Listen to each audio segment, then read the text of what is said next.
Hi everyone, it's Margaret here with 60 and Me. I want to chat with you today about finding purpose in retirement. Now, retirement we know is being completely redefined. It's nothing like it used to be, or even maybe was when the word was created. It was designed to represent. But now retirement means something completely different. I think a large percentage of our 60 and Me community now are retired. I think probably about 60%.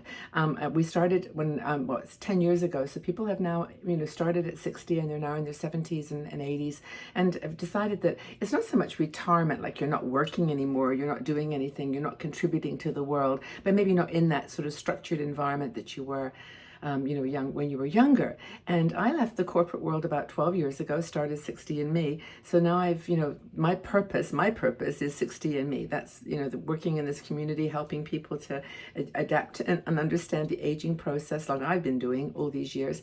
And I think that that's become my passion and my purpose. But I think that if you're talking in general about how if you're retiring or thinking about it or have retired, how can it's not like just financial planning and thinking about the future in financial terms or even where you live. It's more, in my opinion, about aligning your values, the values in your life that have guided you all the way through your life, through your workplace, through children, through marriage, relationships, and travel. The values that have driven those activities. Now, how do you take that and find that purpose, continuity of that purpose and that value in retirement?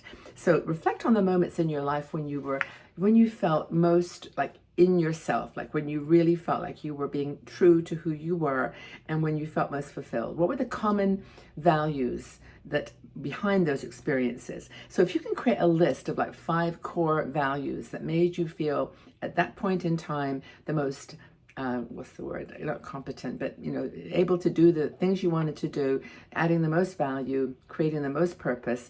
And I look back on mine, and I mean, I've got lots of kind of moments, like little points in my life that I can point to, but one of the ones I think is when I was at Microsoft. And I was working for somebody called Austin, and Austin was my manager for several years.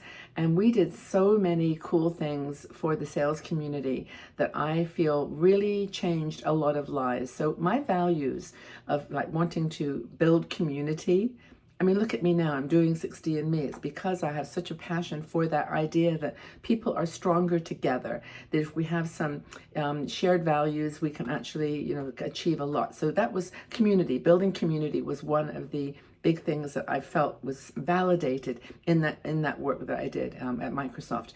At the same time, this one job, this one period of several years really embodied all my values. And the second was empathy. And it was understanding that there were 2 very distinct groups of people at Microsoft in the sales world. There were the sellers who were out in the world selling to clients and to companies, and then there were the scientists back at headquarters that were doing the kind of planning and the strategizing and the logistics, for how those things could be sold. And they spoke a different language, so it was all about really finding a way to communicate. And that empathy and that understanding that we had communication values, the value of communication and empathic communication. That was the second value, I think, that was truly ingrained in me during that whole time. Another one was creativity, and creativity is one of my core values. It always has been. And at that time, at that job, in that role, I had so much opportunity to do things creatively. We did some initiatives, programs that really did change some of the direction of the company in certain times in the competitive history. And I just felt like it was my creativity, my focus on creativity, doing things for fun, doing things that were going to make people laugh and be engaged and catch on. So creativity was another thing that I really thought was a core value that was expressed. And the reason I'm going through this one example in my life is maybe you can think of an example in your life where you were doing something. It doesn't have to be working, it could be with your family, or it could be traveling or whatever, where you found your values were truly expressed.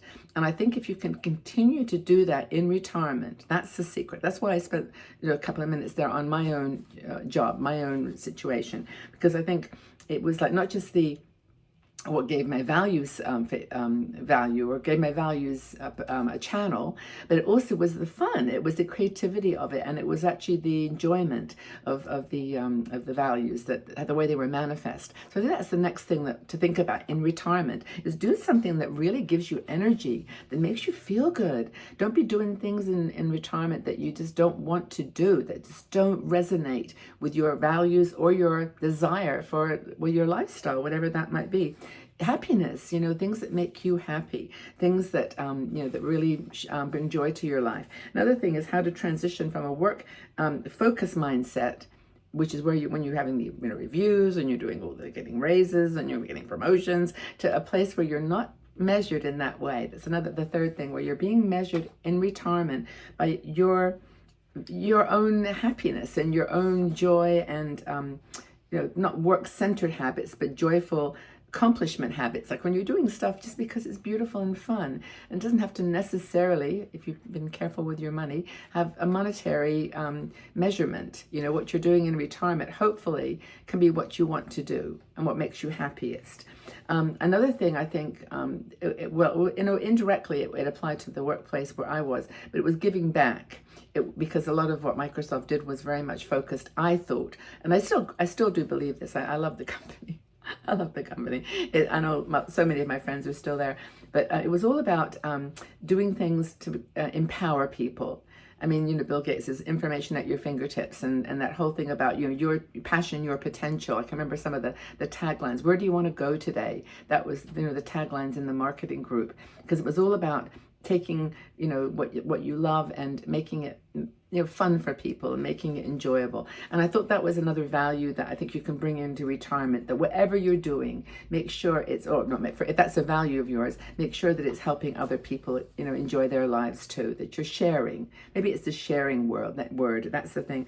And joining in retirement, community groups, activities that are really designed to make you feel like you're giving back. You're contributing to a legacy. Maybe there's something like the climate or healthy living or sustainability or longevity, whatever the hook is as you've gotten older, out of the workplace where all you're thinking about is day-to-day tasks and missions and goals, into these kinds of more passionate ways of expressing yourself. What else have I got here? Yeah, and I guess you get more time available if you want to use it in retirement for spirituality, mindfulness. Not that you can't apply that in the workplace, but if that's a value for you, retirement is the time to let that flow and let it grow into something concrete and tangible. You don't have to, hide that anymore. Not hide. You would have to hide it in the workplace, but it never was able to really be, unless you were working in an NGO or working in a place where you were sharing out with the world, that you didn't have that opportunity. But take classes in retirement, workshops, learn new things, be a lifelong learner. I mean, that to me is like one of the key opportunities in retirement, is like to gradually replace your focus on other people, giving whatever you were doing in your workplace to others and giving it back to yourself, learning, growing, enhancing your own skills, your own happiness, and sort of put those as the steps to a successful retirement. Because I think we're going to have to come up with a brand new word, because this whole idea of value-driven activities rather than work-based activities, you may not be thinking that. You may think, oh, retire, it's going to relax. Women aren't like that. Hold on a second. Okay, gotta go. Bye.